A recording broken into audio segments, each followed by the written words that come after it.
wheelchair. I thought he was coming with you, so, yes, not.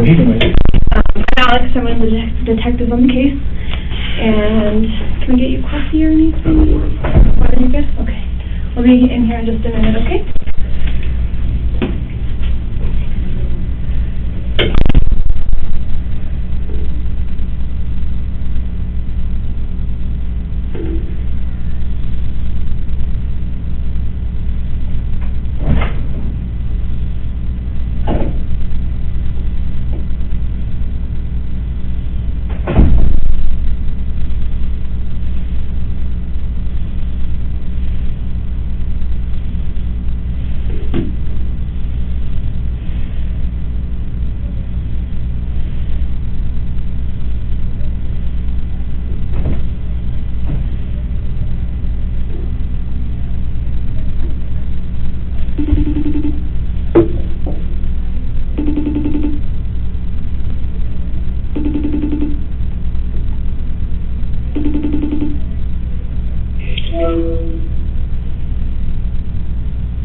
Can you hear me?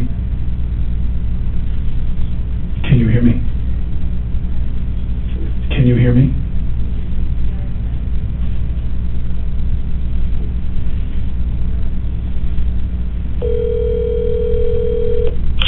Hey. I'm at the police station, sheriff's, and they're about to interview me. How is everyone at home? How are the kids? The kids are great. Did you, hold on a second, please. Did you tell Carmen what's going on? No, I didn't. Okay. Are you convinced you don't want to come tomorrow? I mean, I don't think it's a good idea. Look, call me after you talk with the sheriff, but, like, I don't think it's a great idea. I think this is, you know... Right, but let me just say this to you, just to be clear. They're going to make me stay here tomorrow anyway, to talk to my insurance investigators. This is really... I'll talk to you more, but I'm just saying... I'm so sorry. You must have such, like, you must be so traumatized. No, what I am is someone who, I don't want to do this for a living anymore, I don't want to be a public person. And, you know, I'm the one holding the gun in my hand that everybody was supposed to have taken care of. They always hand me a cold gun. Where are you now? I'm meeting with Michelle right now. Michelle who? And where are you? I'm at her apartment. Okay, all right, I'll call you back when I'm done, okay?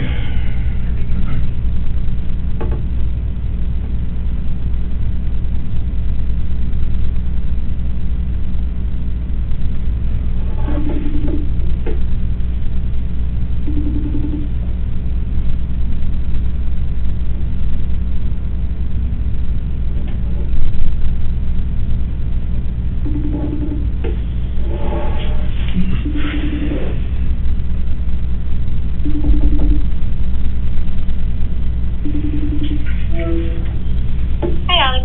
Hey, where are the kids? He's sleeping. The boys are Carmen's sleeping? awake. Yeah, Carmen is still Did she tell you what's going on? Yeah. I'm trying to convince her to come. I think we should come. And just spend the time here, and they're going to do what they got to do with, and deal with what they got to deal with, and we shouldn't let it. We'll go ahead and we'll go. I won't work, and we'll go enjoy ourselves. It's all paid for, and they're not going to give us the money back. And we should be staying away from the vultures here. Are they outside? No, but I imagine they will be at some point. They're I going to think find it's a great idea. Been out. It's a great idea. You should come for that reason also. All right, I'll call Carmen on her iPad, okay? Okay, yeah, she's on her phone. I'm very sorry, Ashley. Oh, you have no idea. You have no idea how unbelievable this is and how strange this is. And I'll explain to you later. Sorry you're in this position. No, it's just... I hope that everyone's okay and that you're okay. I'll call you back. Thank you. Bye-bye.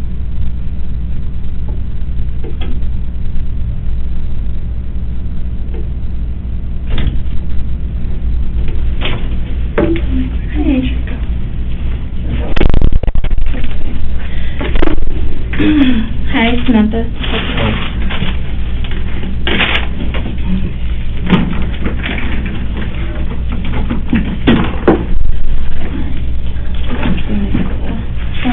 So, you know why you're here. For this incident that was unfortunate earlier. Can I copy page? Yeah. Yeah, I know you already agreed to talk to us and everything, and that's great. We're just going to go over the rights. She's going to read these to you. As you understand them and just sign an initial, and then if you read the bottom and agree to talk to us, you Initial sign. each of them. As you understand them, yes. Yeah, so first one, you have the right to remain silent. Anything you say may be used against you in court or other proceedings. You have the right to consult with an attorney before making any statement or answering any questions, and you may have him or her present with you during questioning. You may have an attorney appointed to you to represent you if you cannot afford one or otherwise obtain one.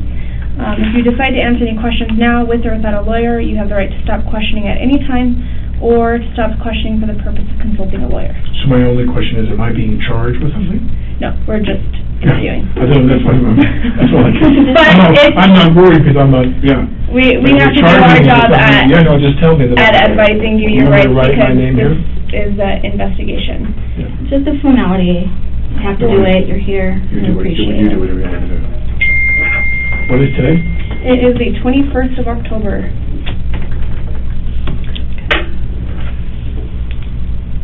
Oh. Long day? Well, what's interesting, not to digress on some commentary here, is that we've done this for 2 weeks and we did it the right way every day. Every day. You're on a set, you rehearse, they bring you what's called a cold gun. The gun is either completely empty, the chambers, or there is a cosmetic piece. So, for example, if you're the camera, and this is going to sound silly and specific, but if I'm pointing a gun close to the camera, you want to see into the cylinder that there's material in there, cosmetic material. So those rounds are cosmetic rounds. They put them in, and you rehearse, or even in a shot when you don't fire. I pull the gun up, and you see there's some material inside the cylinder. They'd hand me a cold gun, no charges. They always hand you a cold gun with nothing in it to rehearse. And then, when you shoot, and if you are shooting loads that are flash loads, and they're usually in 3 denominations, quarter, half, or full load rounds, so that the flash is bright, and the sound is loud, louder, loudest. Full load is loudest. So if you're outside, you want a full load, bang, you want a loud sound. If you're inside, you put a quarter load. Right before you shoot, everyone preps, crew puts the earplugs in, some put headphones on, the camera's there, very often there's a loose, tight screen, but you're the camera operator and there's the camera, so I should always shoot off camera, you never shoot into the lens. And you shoot and there's a flash and a sound. Now, I went to lunch, she disarmed me. I sat down. She being? Hannah, the armaments person. She was always handling the guns, 99% of the time. So I would, if I had a cosmetic rifle with no rounds, I'd hand it to one of her assistants. I'm sitting there, she disarms me, we go to lunch, we come back to lunch, and they hand me the revolver, the Colt. And I just like the name, it's Hannah again. They arm me, and you're assuming, as we've done every time, that it's a cold gun for the rehearsal. And I put the gag in the shot, you're the camera, because I have a coat, and I have a holster, and I pull the coat over, and I kind of cup my hands like I folded my hands. And then I'm going to slowly sneak the revolver, the Colt out, and turn and shoot these other guys, or try to shoot them. I take the coat over the thing, the camera's there. I believe, my recollection is she was there, turned a bit, like talking to him. So I think she was hit in the right armpit. But this is all I know, and that is that I take the gun out in the rehearsal. Really, he wants it very dramatic and very slow. I'm trying to sneak up on them. I take the gun out, and as I take, as it clears, as the barrel clears the hole, turn and cock the gun over here. I turn and cock the gun goes off. It's supposed to be a cold gun. Nothing. No flash charges, nothing. Now, this is a puzzle to me, and this is making me very emotional now, but in my time, and I'm older now, but when I was younger and I was shooting guns and stuff, I've never seen a theatrical flash round where the material went through someone's armpit, came out their body, and hit somebody else in the shoulder. Yeah. I'm wondering if your department is prepared to go find out what comes out of his shoulder surgically. Is that a live round? That's what we are actually looking at. Is that a lot? Because it doesn't make any sense otherwise. Yeah. It hits her in the armpit, comes out her shoulder, goes into his shoulder, and he just told me on the phone, I talked to Joel. He said, they showed me the x-ray, and the shape of the thing in my shoulder is the shape of a bullet. Now, all the rounds, I was told, you need to verify, I think this is an important note, they take the gun, they enter and all the rounds that are in there were either dummy rounds, no flash, cold rounds, or rounds with a flash. In the rehearsal, there should have been nothing. It should have been a cold gun with no rounds inside or dummy rounds. cosmetic rounds. No flash. I take the gun out slowly, I cock the pistol, bang, it goes off, she hits the ground, she goes down. He goes down, screaming. He's like, Jesus Christ, and I'm going, and I thought that maybe sometimes the wadding can come out if you're close enough to get a burn. 2 actors who killed themselves with guns, with theatrical guns, John Eric Hexum and Brandon Lee, they put the live round in, and I'm told even with the flash powder, you can cause contusions and you can do a brain bleed and die, which both of them died. Right. I think with Brandon Lee, there was a piece of material lodged in the thing that shot from the or something. Yeah. I don't remember vividly, but my point is, I've been doing this. I shot enough guns in my day in movies. I've never seen this before, where a flash round.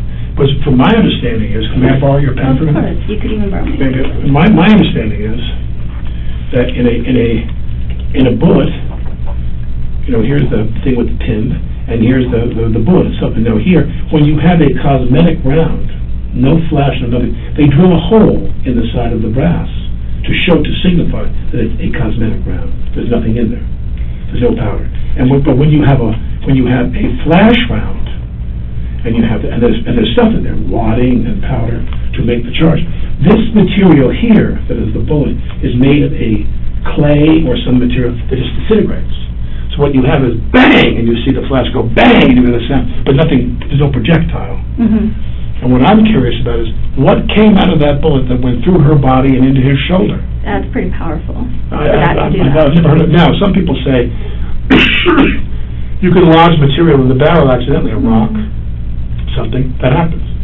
Which is why every time we've done this, I'm here to tell you, to testify that every time we've done this, she's done it right. She cleaned the barrel, made sure nothing was lodged in there. We went hot when they were ready. You always announce, going hot. Crew gets ready. And then all of a sudden, you're the camera, and I shoot away from you. I sit there and like, bang, bang, bang, and flashes are coming out. We shoot the rounds. She cleans the barrel every time, and she checks that the rounds are all cosmetic rounds, or nothing in the chamber for the rehearsal. She hands me the gun. I'm assuming she's done it the right way. She's done it the last 2 weeks. I put it in the holster. I pull it out slow. We're rehearsing. We're not filming anything. I pull it out slow, turn, cock the pistol, bang, it goes off, and she hits the ground. And then he starts screaming. And I'm thinking, in a flash round, I could see maybe if there was wadding or there's some stuff like that that's hot, and maybe it hits you and burns you. As they say, sometimes that happens. But remember, we're rehearsing, so no one's protected. So it's all supposed to be this one, cosmetic one. Or nothing. Or nothing. For the rehearsal, the gun is normally empty. Mm-hmm. But my point is that they were standing in positions they wouldn't ordinarily be in, because they assumed it was an empty, cold gun. We weren't shooting, we were rehearsing. That's a vital difference.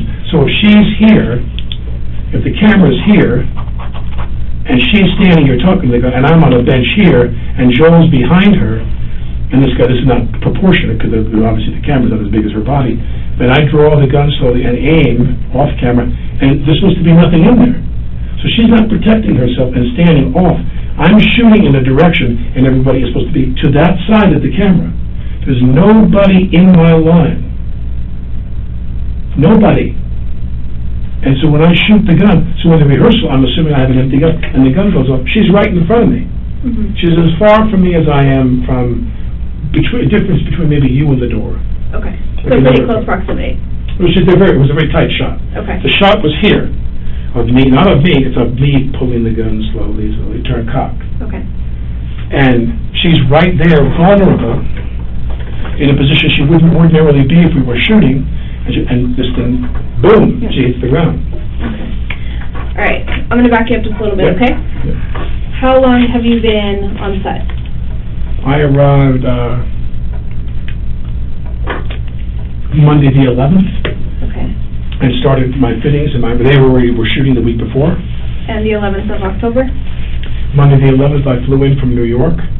I flew from New York to Denver to Albuquerque, because there's no direct flights, and then drove from Albuquerque to here, rehearsed and fitted, and did all my preparatory stuff. But that was in October, correct? That was Tuesday the 12th, yeah. I flew on the 11th, rehearsed on the 12th, started shooting the 13th, Wednesday the 13th, I started shooting. Okay. We shoot a Wednesday through Sunday schedule. We're off Monday, Tuesday. So the entire time you've been on set, have you seen the same armorer? And her working crew, with you yeah, guys? everybody. How many people are on her crew? My guess is that what I witnessed is 3, Okay, all young women. Hannah and 2 other women. all right. And very often they're tasked with me, because we're not shooting every day, guns, there's no armaments every day. They dress me with my holster, my knife. The film is set in 1888, so I'm armed with the classic weaponry of the cowboy era. Okay, And so they would make sure I was dressed properly. 85% of their task is to make sure I'm dressed with everything properly. the armorers? The Or armorers, just, well, the armorers, wardrobe doesn't necessarily, they sometimes trade back and forth, but wardrobe doesn't necessarily deal with my holster okay, and the knife, but that's a prop. The armorer, Hannah, and her team, they dealt with me being knifed and that being lashed properly, so it looks proper, okay, and the holster. okay. So it was And, wardrobe as much as it was props, as much as it was armaments. okay. Do you know Hannah's last name? No. Do you know what she looks like? Or can you Yeah, describe what she looks like? multicolored hair, glasses, not too tall. Everyone knows her pretty well because her father is a very famous armaments guy. He's a guy that did guns in movies for decades. He's very well known. Okay. She's the daughter of this famous gun guy, movie gun guy. And what about the other girls in her crew? I don't remember their names. Okay. Do you know what they look like?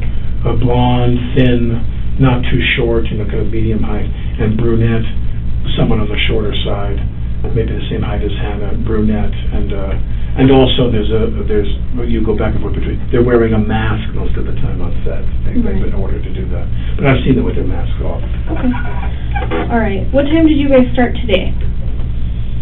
I don't know what time they started. I came in slightly later because they had a couple of shots without me in the morning, so I came in at, I guess I arrived there at like about 7:45. Okay. Normally I'm there at like 6:30. All right. And then anything abnormal in the day? Who handed you your weapon in the day? Hannah. Handed it. Okay. And physically handed or put it in the holster? Handed it to me. Okay. She would show me the gun. Okay. Or she'd say, cold gun. She'd say, test it, or some language to indicate, as she handed me the gun, that it was fine. And she'd say, do you want to check? And I always didn't want to insult her. I said, because we never had a problem. Yeah. And I said, I'm good. So, and the first AD very often will ask, periodically, he'll say, let me check. Okay. And they'll have 2 people check, for this very reason, that we don't have any, forget about live rounds of bullets, that we have any flash rounds in the gun while we're rehearsing. Because if someone wants to indicate, and they're not thinking, they pull the trigger on the gun, you just hear the hammer, the dead sound of the hammer hitting, and you have no flash rounds at all in there for the rehearsal. The rehearsal gun should be empty. Okay. And as I said, for the 2 weeks I've been shooting, it has been empty. We haven't had one problem. And you have you physically checked that, or just by her telling She you? announces to me that it's clean. Okay. She'll say, cold gun, we rehearse. Then when she's done, she takes the gun, goes off to a corner. She has a kit, like a zip fanny pack, with her elements in there. She puts the flash rounds in there. She'll say, quarter load, but it's a lower sound. Or she'll say full load. And if I'm shooting, if you're the crew and you're shooting me close, even if I say the full load, it is rather loud. It's very loud. Okay. So she's always announcing what's going to happen. All right. And she's been very good about that. So have you guys, backtracking a little bit on this, because she's telling you what's in these guns, have you guys been practicing with those quarter loads, the full loads, all that through the past couple weeks? Or have you shot with them? I came in on Tuesday, that's what I did Tuesday, Okay. the 12th. I came to the ranch, rode the horse, and just got used to that.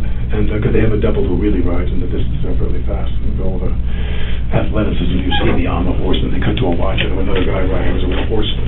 Okay. We have quite a crew of them. So today was not the first day that... No, I shot on Tuesday the 12th with the Henry, the lever, arm action lever, the lever action rifle, Okay. and the pistol. I just shot both.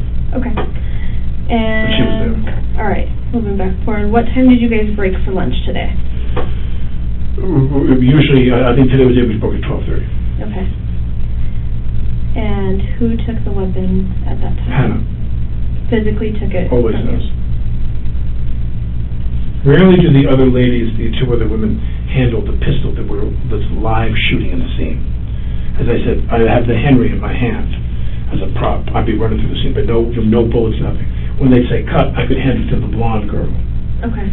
But whenever we were interacting with somebody where rounds were going to go in the gun, you would have flash rounds in the scene. We shot flash rounds. It was only Hannah. Okay. Only. With her fanny pack with the rounds in there, her equipment. Okay. Do you know what time you guys got back from lunch? My guess is 1:30 by the time we all get back to the set up. There's a base camp, and there's the set. So we go to the base camp for lunch, and they always just drive back, get their wardrobe touched up, get their hair touched up, and makeup, whatever we do, and then we're on set. We put about an hour before we go back on the set. Okay. And was Hannah the one to physically hand you the gun at Yes. that point? Okay. During the time that you had it, was it ever handed off to anybody else? No. Okay.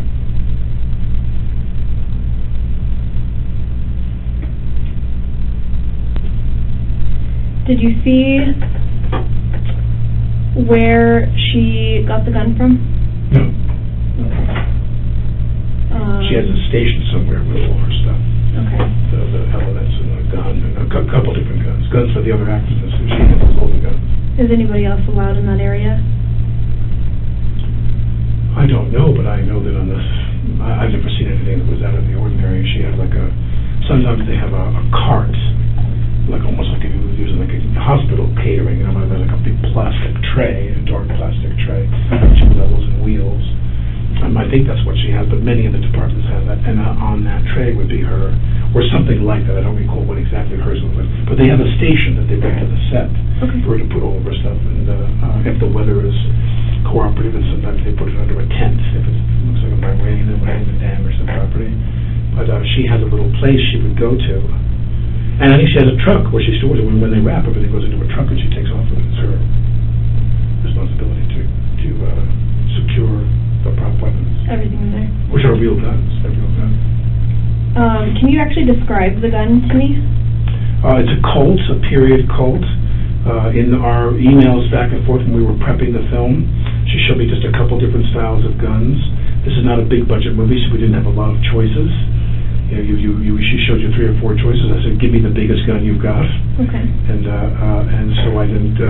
She showed me different guns by email and different knives by email.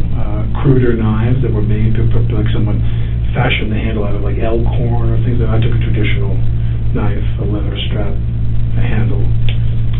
We went back and forth about the holster and the material, and we just had a relatively brief conversation. I'm having made a lot of movies, I know how not to stress them out about the budget. When she shows me something, I try to make that work. And so she showed me, I said, just give me the big Colt. We were done. And then on that Tuesday, the 12th, I came and shot that gun. Okay. What color is it? I believe it's a brown handle, because she showed me 2 of the larger Colts. One had a cherry-colored handle, and one had a brown handle, and I chose the brown handle. You didn't want the cherry. I could show you my emails and my phone. I didn't want the cherry, it was too shiny. Ah, okay. My character's a little bit in the retirement side of his career, so. He's a retired bank robber. I'd say out in the Wild West cherry. You need the gun to match. Well, you always have people in films, I mean, they go to extensive extent, you wouldn't believe some films if they have the budget, the details you go into, of all the things you wear, jewelry, hats, watches, guns, cars. I mean, people sit down, I mean, I've made a lot of films, and the films that had bigger budgets, you could spend a whole week going to rehearsal, reading with the director.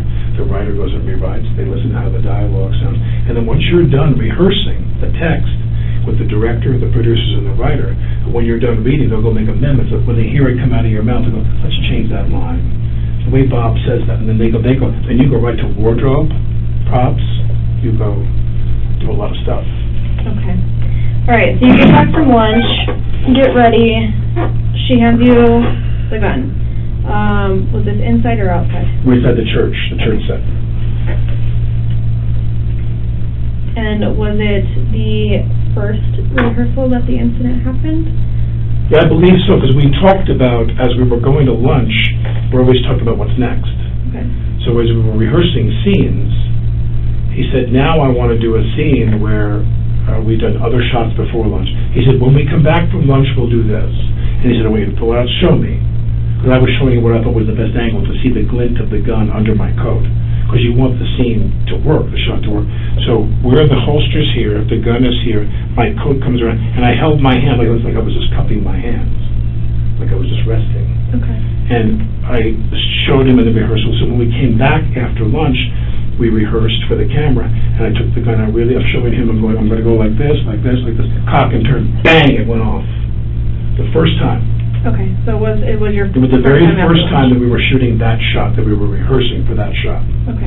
That camera shot. And you may, if you don't know this, did you happen to see, so obviously you guys left from that your upper shooting area to go have lunch, or did you eat lunch up there?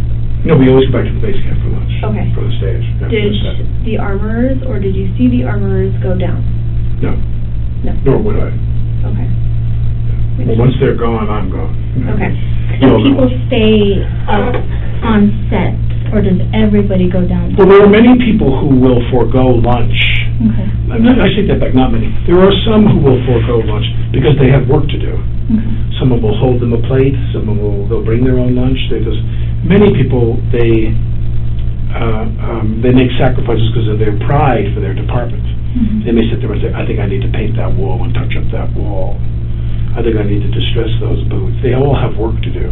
And very often, a small number of people will stay up top while we drive down from the set to the base camp. The caterer is there in need, but maybe a modest number of people stay up there. Okay. All right. And then I just want to clarify, really, I know you were drawing something. All right. So when you had pulled out the gun, obviously you were not at the cameraman, but you had identified there were two people there. Can you tell me who those people were? My recollection is that the operator was there. He's a Steadicam operator. Okay. He's a man who, there's either a camera on sticks that's stationary, or there's a man who operates a Steadicam that moves. The camera operator was there behind the camera, and she was to his right. And who is she? That's the one I'm asking. Helena, the cinematographer. Okay.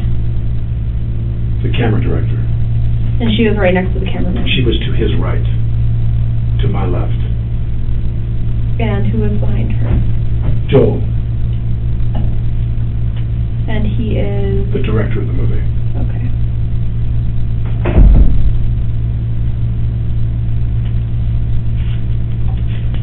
Can you recall who exactly was inside at the time of the incident? Or anyone else? Dave Halls, okay. The first AD. He's in charge of the crew. The first assistant director is the man who's like the foreman of the set. He's in charge of all the grips, all the crew. Okay. Electric, cable. Do you know his name? Dave Halls. Okay, that's Dave. Dave Halls is always there. Helena, Joel, me, the operator, an assistant camera person, the script supervisor, the woman who sits in the corner in some strategic position to take notes on all the action of the take so you can match. If one day you're doing a scene, you sit there and go, what is your first name? Samantha. So they're like, Samantha, you know, it's really important that you and I get together and talk about that case. You drank, when did you, she makes notes, so we match every take.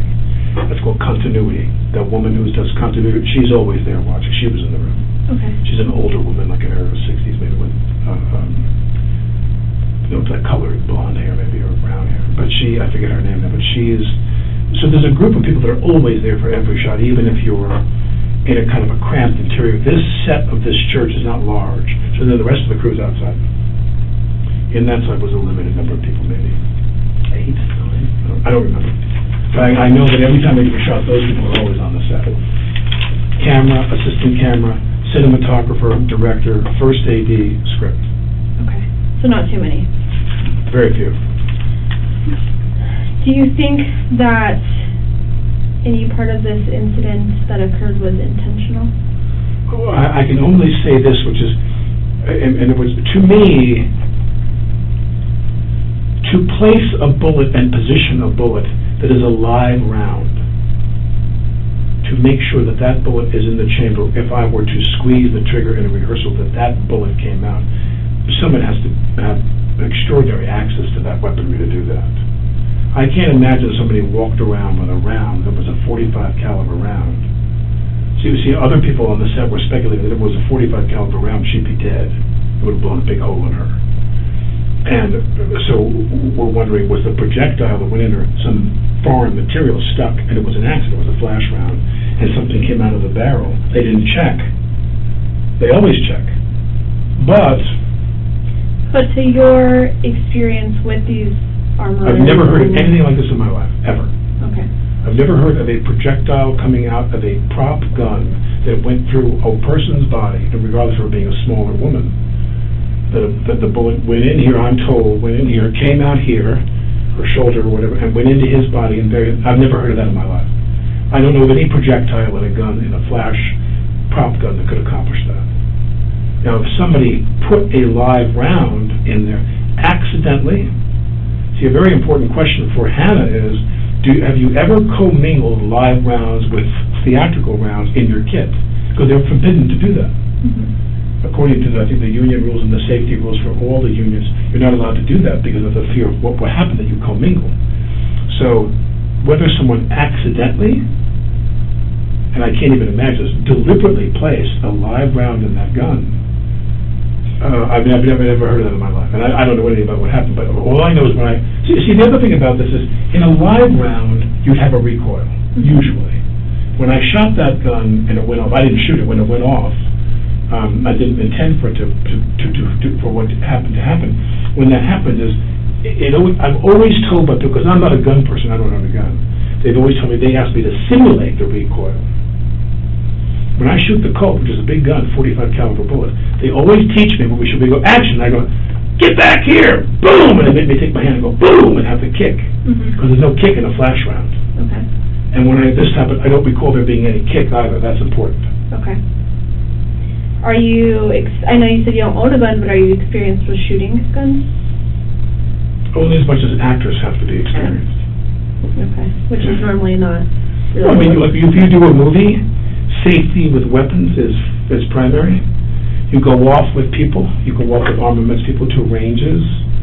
I've gone to ranges in Arizona where we shot a lot of guns in a movie many years ago, and you go to a range and you shoot for a few hours, and they teach you how to shoot shotguns, Walther, different, little small guns, James Bond guns, big guns, Uzis, machine guns. Whatever you're using, they make you go and rehearse for hours, like a whole day. Okay. Yeah, they're very safety conscious, as they have been here. They've been very safety conscious here throughout. That's what puzzles me. Well, we didn't have anything. Yeah, and I guess that's more like the question that I'm trying to get at is, do you think someone would deliberately do this? I can't imagine who would. Okay. Now, people have said, that 6 people got fired from the crew yesterday because they said that the union. I don't want to get into a long diatribe about this, but the union, the International Association of Theatrical Stage Employees, IATSE is their name. IATSE is the union that controls all the actors.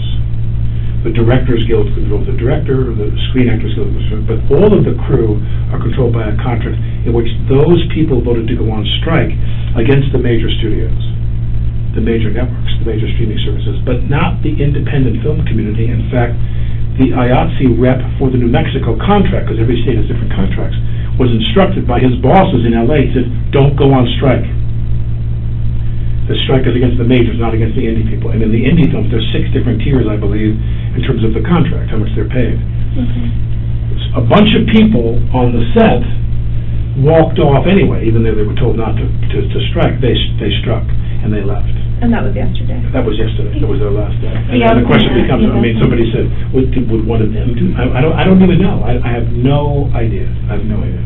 Well, and I was because that was mentioned to me, is that it sounded like it was most of the camera crew that walked off set yesterday and quit, and maybe they got fired because they walked off.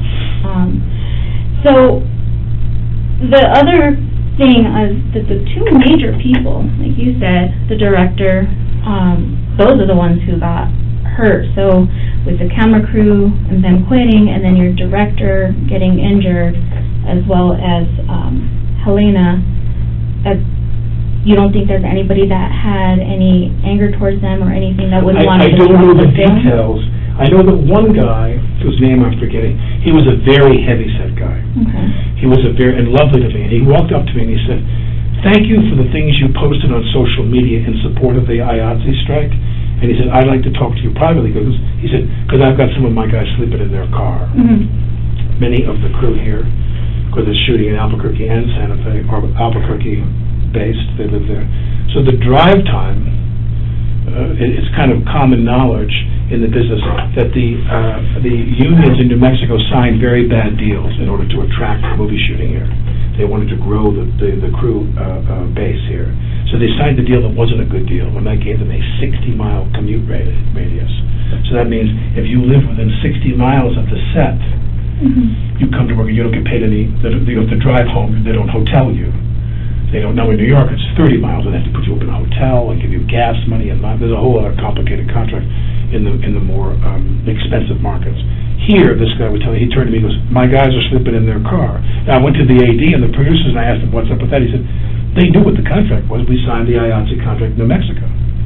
And then in the middle of shooting, they decided they wanted to rewrite their deal. They said, put us up in hotels. Now, if you put the camera crew up in a hotel, all the other crafts are going to ask you to put them in a hotel. We don't have the budget for that. That could be $75,000, $80,000, you know what I mean? Who was that man? Who? The one you said that came I forget, up like I said, I forget his name. Okay. But anybody there can tell you who the big heavyset guy was, who was on the crew that quit yesterday. He didn't come to work today. Okay. But my point is that if I'm standing there in a rehearsal, I'm thinking to myself, could someone actually believe that in a rehearsal I would actually aim the gun and hit those two people? That's far-fetched. Or do they want just somebody to get hit? Or, I keep telling myself, more likely, was it an accident? It was a large quarter load makes noise, but it's like kind of a puff compared. But a half load could shoot a projectile if something was stuck in the barrel. And like I said, the thing that is, I think, going to answer all your questions is, what's in Joel's shoulder? Is it a rock or is it a bullet? I could actually show that to you. What? What was in his shoulder? We did they take it out? So you being on set for so many years, like you said, have you ever seen? You said you've never seen anything come out before. I've never seen a projectile come out. No. Right. No. But do you know what the bullets look like? Would it have looked something like this if anything did ever come out of something? Okay. Okay. So, let's backtrack a little bit. Let me say this to you. Hold on. That's a bullet. That's a bullet. So Right. as I suspected, somebody put a live round in the gun. If that's a bullet that was pulled out of his shoulder, then someone loaded a live round into the gun I was holding. So now, let me ask you, did you see the rounds that were in the gun? No.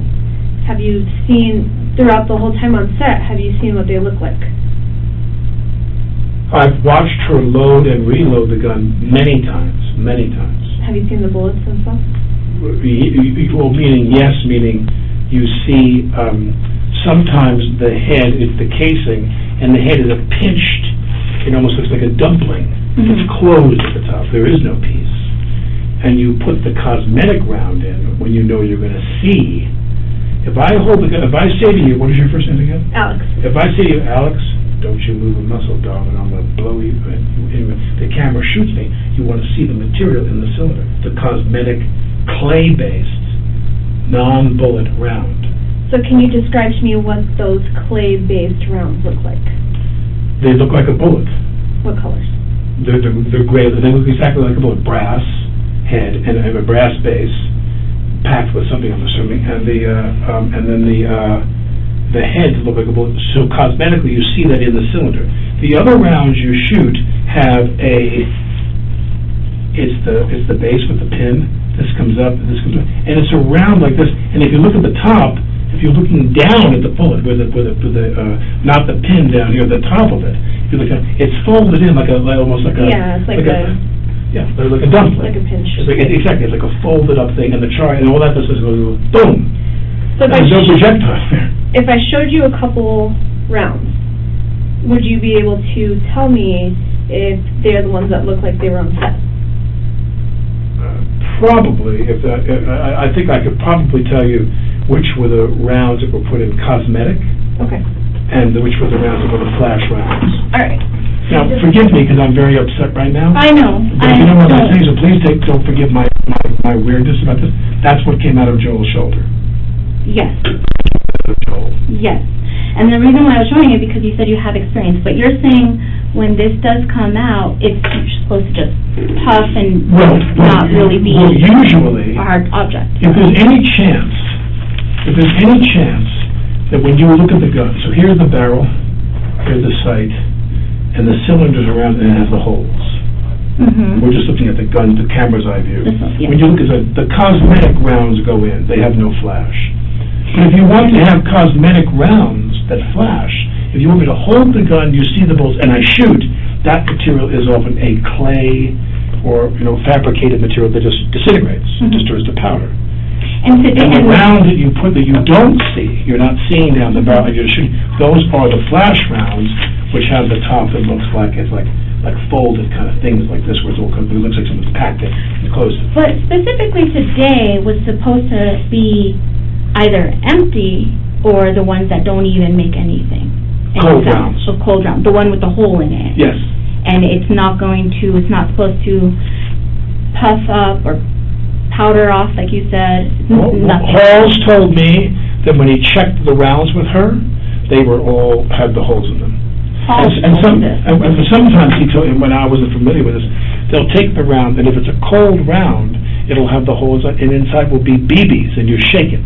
Yeah. When you shake the BB, it's an acoustic thing to tell you that's a cold round. Okay, and that's what... Inside this base is stuff that rattles, little BBs that rattle. So you take it, you go, that's a cold round, that goes in the gun.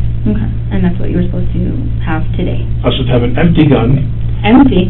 Or when we shot, for the rehearsal, empty. Mm-hmm. And then when we shot, the flash rounds and everybody preps, and then she says, hot gun, she announces it, and the crew gets ready. But you didn't even get to that part. I rehearsed with a hot gun.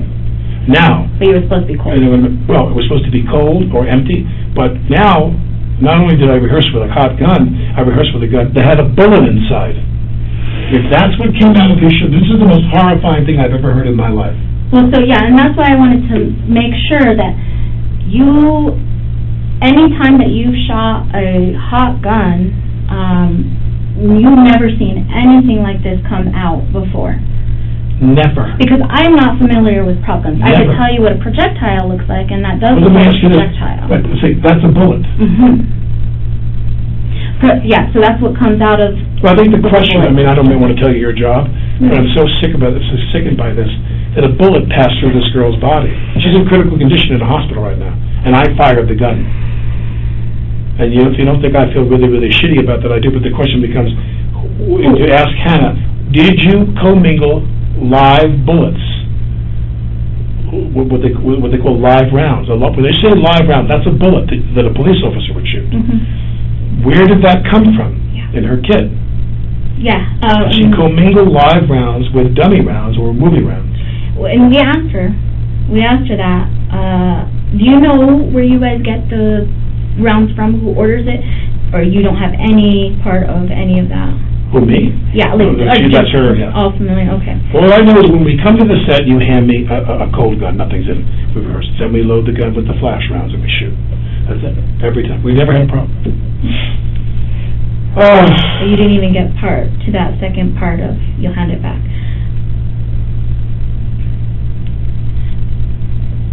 I do want to ask you about Dave Halls.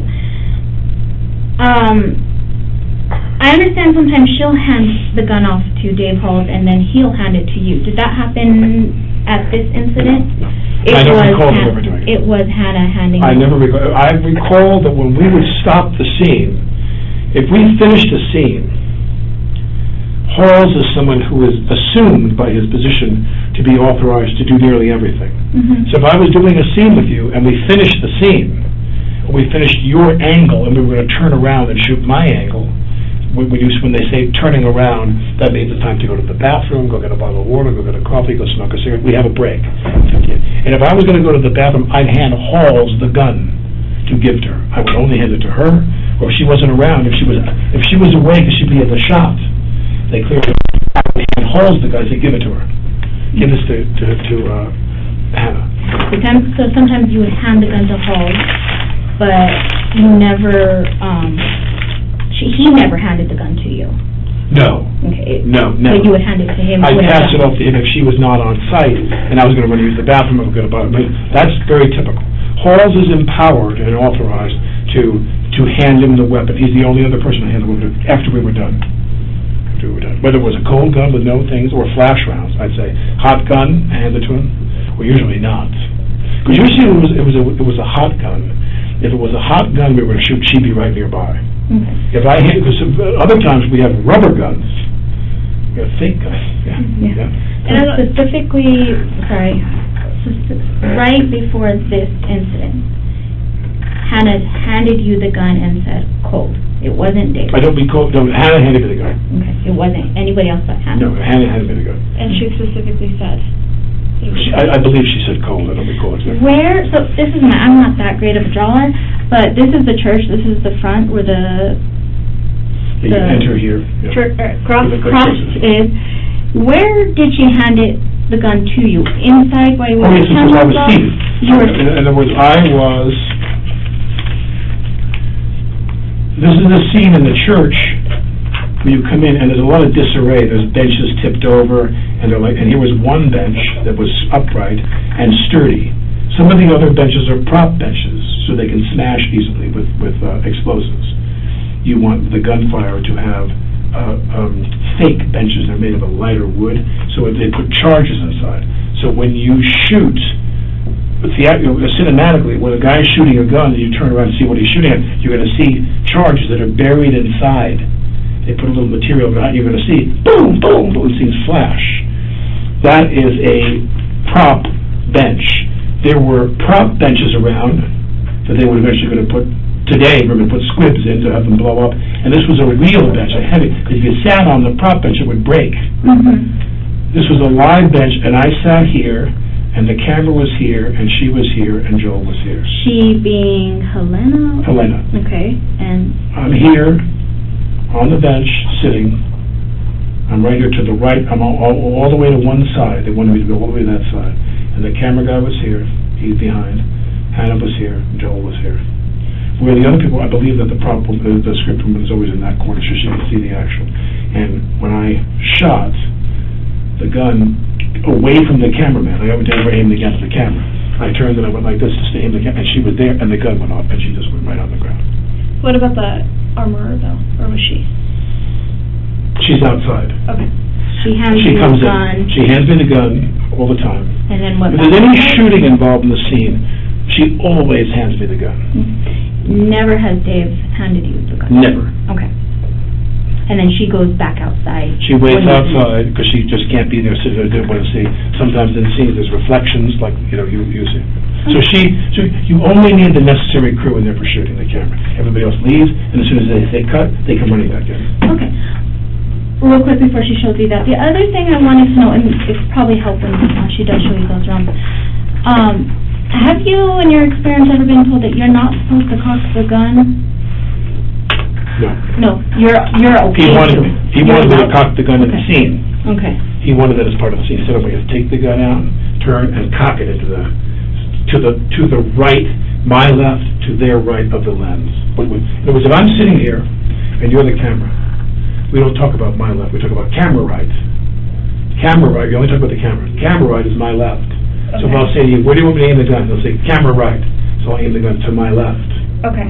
So I always aim the gun away, but she was there. And in the rehearsal, he wanted me to pull out the gun and cock the gun. And if you're assuming you have a cold gun, there's no problem. Right. And again, a cold gun I'd had, every time we've used guns in this film the last 2 weeks, we never had one problem. Never. Never. Okay. And I don't, maybe we've discussed this when I was going, after the gun was shot, who did you hand the gun to? I don't remember. Okay. I don't remember. I made everybody freaked out. Yeah. I think so. Okay. It was one of those two people, Halls.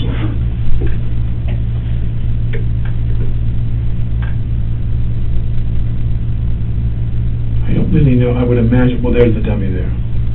So that's probably a dummy round. And there's no drill in this. That might be a flash round. And as I said, So flash rounds do not have holes? Well, the flash round has a charge in here of Okay. powder, different sizes. like I said, quarter, half, full load, and a wadding in there to pack it in. It's packed in tightly. Okay. So when you hit this pin, it explodes. Now, sometimes it has this material there if you have the cosmetic feature through the gun and then shoot. But often it has, there's the BBs in there. This is a dummy round. No dummy here, but there's that. My point is that very often when you give me, when she's loaded the gun with rounds for us to go hot and flash and shoot, they've had that creased, folded head. The dumpling head, as we say. Okay. They've almost never looked like this for the flash. Only when the camera sees inside the cylinder do you put those in there. But those are both dummy rounds.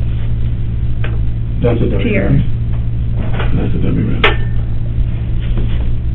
That's what they taught me. Yeah. I'm not an expert. I am. Somebody have one of I'm mine, sure you have more experience with dummy Yeah, rounds than we do. I doubt that. I'm sure I always say to my wife, I think I should get a gun. I'm getting a little nervous about the word. I was like, no guns in my house. I got 6 kids. I'm 63 years old, and I have an 8-year-old, a 6-year-old, a 5-year-old, a 3-year-old, a 1-year-old, and an 8-month-old that we had as a surrogate. Oh my my daughter. gosh. I'm 63 years old, and we had 6 kids in 7 years. So my wife is always, she was born in the U.S. but raised in Spain. She's like, Alec, we will not be having any guns in the house. No. But Okay. I believe that's a dummy round. So you called this a flash round, right? No. Flash round means there's a charge in there. No charge in there, if you hear that sound. Okay. No charge in there if you see that. So what happens So I when was you shoot told. these? Or to what you? You put them in there cosmetically with nothing in them so that through the cylinder you can see that. Okay. You can see in the cylinder whether the cylinder is empty, Or and they look bad, continuity-wise, or that there's a round in there. So they put a cosmetic round in the chamber. They load the gun, close it, and then I hold the gun. You see the things in there. A flash round would be like what crimped is the word. A Yeah. crimped round with a charge inside, and that one shoots, and there's no projectile. I'm really challenged whether they ever see. I doubt, sometimes they have these where you can do both, but that's the clay material. But usually, 99% of the time when we shot a flash round, it was the crimped thing, and you don't see inside the cylinder. Okay. So you're the camera, and I'm not pointing where you can see it, I'm off a little bit, and all you see is the flash.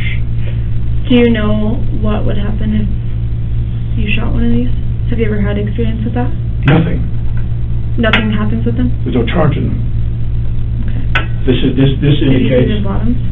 Right, well, sometimes they have the pin to create something. I'm just saying, when I look at this, when I go like this, now, by the way, there could be a charge in there, and that charge and those BBs could come out. I don't know. I don't know enough about it to know whether this rattling indicates that it's an empty, a cold round.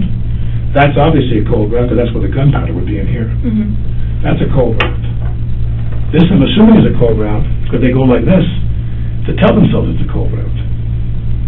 I believe, please don't take my word for it, Just in your experience. I'm a father of 6 children, pretty much, that's all I do these days. My experience is those are both cold rounds. Okay. And I was told by Halls that when they took the gun away and looked at them, every round inside the gun was a cold round except the one round was not only a hot round, it was a live round, it was a bullet. If you're telling me that that's what came out of his shoulder, there's something really, really scary going on here. Well, and I think that's what she was Something trying very to bad. ask, is if any time, well, you said these are cold ones, but the ones that are not cold, the quarter, Right. those... They have the crimped head. Have you ever seen anything like that ever come out on set? No, it's not possible. Not possible, It's okay. not possible. Yeah, they don't have a head. I'm saying these. They don't have there's no projectile. There's no projectile, okay. So then, and these shouldn't... Somebody put a live bullet in the gun. Okay. Because these shouldn't separate or do that either. No. Okay. Separate, no, probably. Like, that shouldn't come out either, when, if it does. If you did a flash round, that wouldn't be there. Okay. This is a cosmetic round only. Right. I point the gun, that's in the cylinder. When we shoot the gun, 99% of the time, it's a flash round that you don't see the cylinder. You're the camera, and I'm slightly off, so you don't see me. I'm sorry, we keep having you explain that, but it's just because there's different rounds. Right. I'm saying this is a cosmetic round, to my knowledge, and if there is, another question for you is there a cosmetic round, is there a flash round that has the head, which I believe they have, where you could shoot into the gun, meaning, if the director wants you to aim the gun at the camera, they put a lucite screen up there, and I shoot the gun at you, you can see the bullets inside there, or they can go to do that with a computer. But if I put the thing toward you and then shoot, they'll have a round that has this on there that'll explode. But again, I've been told that is a clay material or something that just dissolves on explosion. No projectile comes out. On a flash round, it blows up, that you shoot on camera, quarter, half, full. There is no projectile unless some material is stuck in the barrel of the gun. Okay. And I thought for sure what happened was, did they not check if there was a stone or whatever? Now again, I am speechless. We're here shooting, everything was going fine. Joel is my friend. I'm one of the producers on this movie. We've developed this movie together for 3 years. I left my wife and 6 kids in New York to come here for a month to shoot this movie, and I'm the one that shot the gun today that had a live bullet go through that woman's body and into his body. And I need to know, how did that happen? Where did that bullet come from? There are no live rounds in her kid, I'm told. Everybody is sitting around waiting for me to come here with all the sheriffs and all the people that were there, waiting for us to get ready to come and do this with you. But all they did was talk about that. But it's speculation of like, in her kit, she doesn't have live rounds. And that's what we were told. That's what when we asked her, she said there's no live rounds, not even in her kit, not on set, anywhere. So for that very reason, we want to know the same question too. Yeah, how if there's not supposed to be any live rounds on set, then it comes down to and who possible manufacturer defect or them. That a cosmetic round shot this projectile through them. Is that possible? Did you find out? I don't know. It's possible. Oh, it is. They told you that mechanically if that's possible. Yes. So sometimes there is a charge in the end of not intentionally, but a mistake.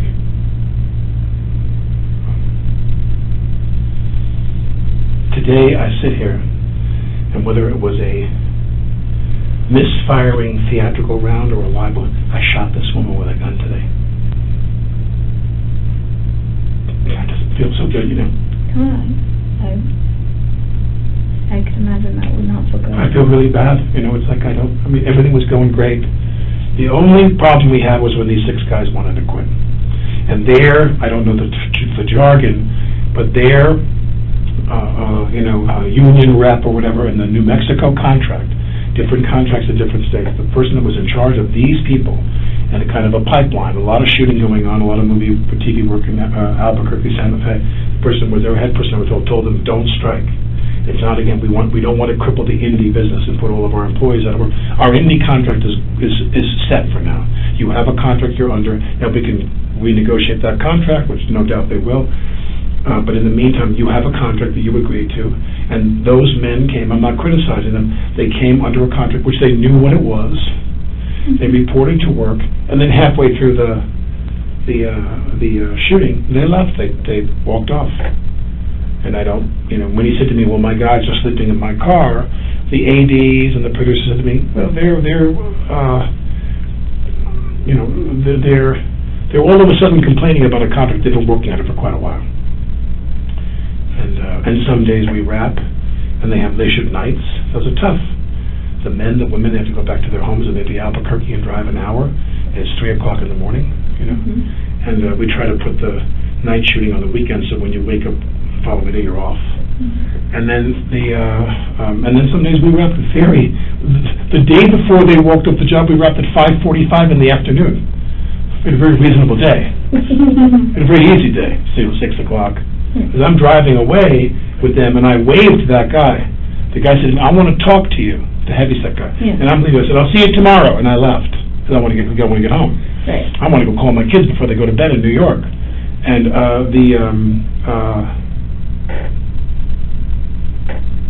yesterday, when I was driving, when I saw him, the sun was still out. We didn't shoot a day like we usually shoot till we lose the light. That's why we're here, to shoot New Mexico. Yeah. New Mexico is the star of the scenery. movie. Yeah. Okay. So do you, in your opinion, feel that this could have been an accident? Or do you... I want to believe that, but let me ask you this, because I don't know anything about this, because it was such mayhem when this happened. Everybody was sick that this happened, because we didn't know. No one imagined. Everyone thought she was hit by wadding or something, got burned. No one presumed she was shot with a bullet. Any projectile went through her body. No one even considered that wasn't possible. So the question is, the cartridge that came out, the cartridge is when the gun that they fired. Have you got that? No. So we have to send that, we don't analyze that stuff, we collect it, but then we send it to lab. It was collected. You have it will be. Right. That's all I'm saying, is that to me, I'm wondering, what was that? What was in that? The measure, I don't know anything about that. What are they? What ballistics? How can they measure what was in that? How much of it? And that'll all be done at the lab. Yeah. I don't know. All I knew was the gun went off, she hit the floor, he hit the floor, he started screaming. He was in a lot of pain. She went into shock. She didn't talk. Right. Her eyes are rolling back in her head. And blah, blah, blah. And bad. And everybody starts getting really, and then they start doing CPR, and everybody gets really panicky. And then people start wondering, what did something, we assumed, because the wadding can burn you, there's material that can come out under that, very rarely, that could burn you. But remember, that often doesn't happen because there's always a cold gun on the rehearsal. By the time you leave, if the wadding comes out and it hits somebody, they're 20 feet away from you. In a gunfight, the crew is away. You're not shooting anybody near the crew. And my point is that when she went down, I thought, what was stuck? We all said the same thing. What was stuck in the barrel? Was something left. They didn't clean the barrel, which they always do, always. And was there a rock or something that went through her body? I didn't know about the passing through her body. I know she was hit. I didn't know where, and I don't know to what extent. But we all presumed, as we're sitting outside, bullshitting for the last 2 hours while this went on, the aftermath, we assumed something was lodged in the barrel, was a projectile that went into her body. Now, when you tell me that's what came out of Joel's shoulder, that's a faulty round, which I've never heard of that before. Okay. Never. I've never heard of a theatrical flash round that was loaded into a gun that had a projectile that misfired, and that projectile came out that was a lethal round. Normally, if you're going to have a round that has this on it, it's the material that disintegrates when you fire the gun. Because if you take a flash round with gunpowder in it, whether it's a quarter, half, or full load, and you put a real bullet on, that's called a bullet. That's not a movie bullet. That's a bullet. Yeah. How did that happen? I mean, I'm the person that fired the gun. I'm dying to find out how that happened. How did that bullet that caused it end up in her kit? And again, we're not going to know if it was manufactured issues or someone did bring a live round until it's been tested and we look at the whole casing and projectile of it. So is there anybody on set that you would think want to cause a disturbance in the filming or have any issues with anybody on set, minus what happened, if you don't think... No, in the movie business, there are always some whiny people. Okay. But not so much so that they want to shoot somebody. So nothing... I've never heard of anything like this in my lifetime, ever. I've made 75 movies. So in the past couple of weeks that you've been on set, there's nobody really... There's no one I would imagine would be capable of doing something like this. Nothing that out of the ordinary. But again, I think it's a critical point to me, which is, if this is a flash round, if there's a flash round, and you have a piece here, this piece has to be a certain type, which if you want, as I've told you before, if you want the shot to go off, and see that the cylinder cosmetically has a round in there, this is not the thing that was in Joel's shoulder. But, and then I want to come back to this. You said that when the gun went off, you experienced no kick. Yeah, there was no recoil. There was no recoil, that I remember. Okay. I mean, literally I'm holding the gun, and literally slowly pull, turn, cock, bang, and as soon as I cock it, bang! And I jumped, I mean, you obviously, that's the last thing you think is going to happen. Everything has been done. Every breath we take is to obviate that possibility. And the gun went off, and all I can think of, as I keep saying, is that I've never heard of a flash round that had a bullet on top, that had a projectile similar to what came out of Joel's shoulder. I've never heard of that in my life, ever. Never. Flash rounds normally have the crimping. If there's a head on there, it's made of a special material. And in this scene, you were to look down the barrel of the gun and shoot. You have to ask them that, by the way. You have to ask, well, both of them were in the hospital now. But was it their intention? Because when I was given the gun, I'm assuming it's a cold gun with nothing in it. When it goes to time to shoot, are they going to see in the barrel that there's a gun there? Very often what they'll do is they'll have you put the cosmetic rounds, and I'll draw the gun up, I'll aim it, they cut. And cinematically they'll cut to the other guy going like this, then they'll cut back to me with the flash round with no projectile. But all I'm saying to you is a theatrical round, a flash round with a bullet head. I've never heard of that in my life, ever. Never. Because that's a bullet. Less of a charge, but that's a bullet. I don't know what to say. I've never heard of this in my life. What's your date of birth, Alex? April 3rd, 1958. Do we have, is there someone that we can contact if we have other questions for you? My assistant's name is Jonah. Jonah, Jonah. His last name is Foxman. They told me that you wanted this correct. Jonah,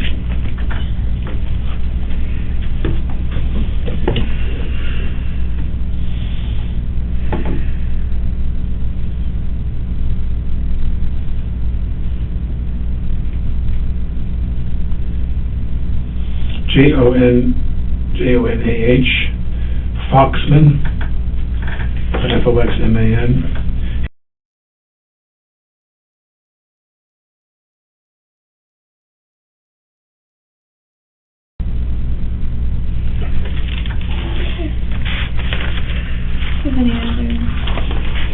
We have one more here for interview.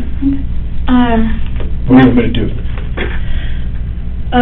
You can go wherever. Well, let me ask you this. Originally, because this is a very complicated, modest compared to what happened to them, but my wife and my whole family was scared.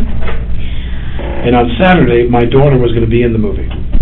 They had a little part for my daughter. The 6-year-old? The 8-year-old. Oh, she was so excited to go.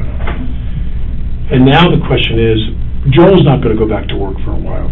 Right. I doubt he'll be back to work in a week or two, at that. Who knows what they're going to do, but they're going to get the shit suit out of them. I think his was a shoulder. He might, I don't know, it's up to him how he feels and stuff on But I'm sure that there are so many insurance issues for them. There's going to probably be a halt. They're in a lot of trouble, insurance-wise and civil action-wise. All I'm saying is I told them I would stay here tomorrow. My family's not going to come now. Okay. I begged them to come in. My wife wants to cancel the trip. She thinks it's just a weird energy. I told the producers that I would stay tomorrow in case anybody else, their insurance investigators, anybody, their lawyers wanted to talk to me. I'll make myself. And then Saturday I was going to fly home to New York and just wait for them to tell me what to do. Did you need me to stay here beyond Saturday? I will do whatever you tell me to do. Okay, so I think what we need to do, we're going to go and process the scene. If there's any else that comes up, and that we need to contact you. You said you'll be here till Saturday? Or you want to fly? Oh, no, as of now, I'm going to stay tomorrow to make myself available to the insurance investigators and their the production's attorneys. Yeah. To make myself available. They've told me they're not sure they need to talk to me. I'm going to stay tomorrow and get on a plane Saturday to go home. And God knows when we're going to come back. It might be months. Okay. So we can contact you. Yeah. As long as we have this number and he's not going to change it. Right, what I'm trying to say is that I'm going to leave on Saturday unless you tell me not to. You're okay. If you tell me to come back in, I'm going to do whatever you tell me to do. But my wife wanted me to come home. Yeah. So as long as we have a way of contacting you is what we need to do to get a hold of you. Okay. But I think you. Unless tomorrow you hear something different from us, because right now we'll interview a couple more people. Tomorrow I'll come here right away. Okay, yeah. Tell me what you want. What's your work cell? 490. Or your office, sorry. That one I, don't know. I don't use it. 96. Okay, well, So 2850, 490, 2850 is his work cell. I'll just put. So the two of you are not best friends and you go bowling together and go to movies together now? Yeah. Yeah, we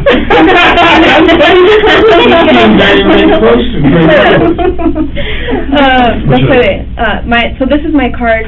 I put her name on the back of that one, but my office is How do you that prefer to first be one. contacted? Office? Oh, let me put because mine's a different, What size? yeah, I don't, my desk phone has issues, so I use my work cell phone all the time. And that's usually the best way to get a hold of me. True.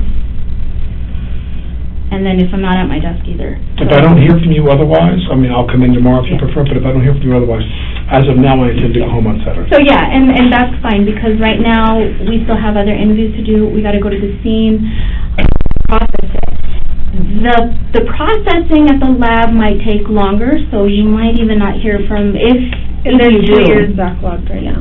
So, our investigations Me go long. remotely. If it comes to it, Just tell me we what will to do. figure it out at that point. But right As of now, my now, wife wants me to come home. as of right now, you better listen to your wife and go home. Okay, are we ready for, I do have some very unfortunate news to tell you. What? She didn't make it. No. Yeah. So Joel's still at the hospital, but the other person involved didn't make it.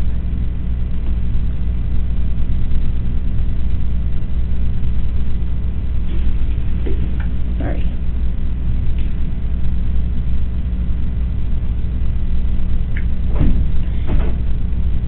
I just didn't want you to hear it outside of here.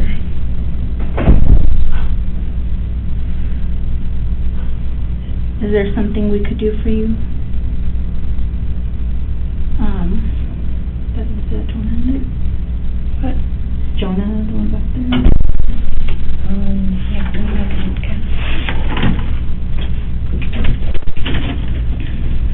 okay. Would you want Jonah in here with you?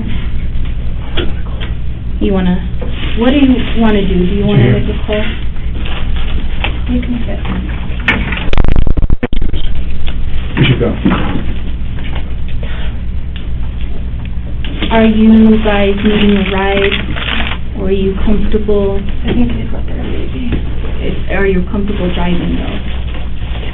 I want to go call my wife. Of course, we could even give you privacy. No, we're going to go. Okay. The Yeah. Indians, we're going to go.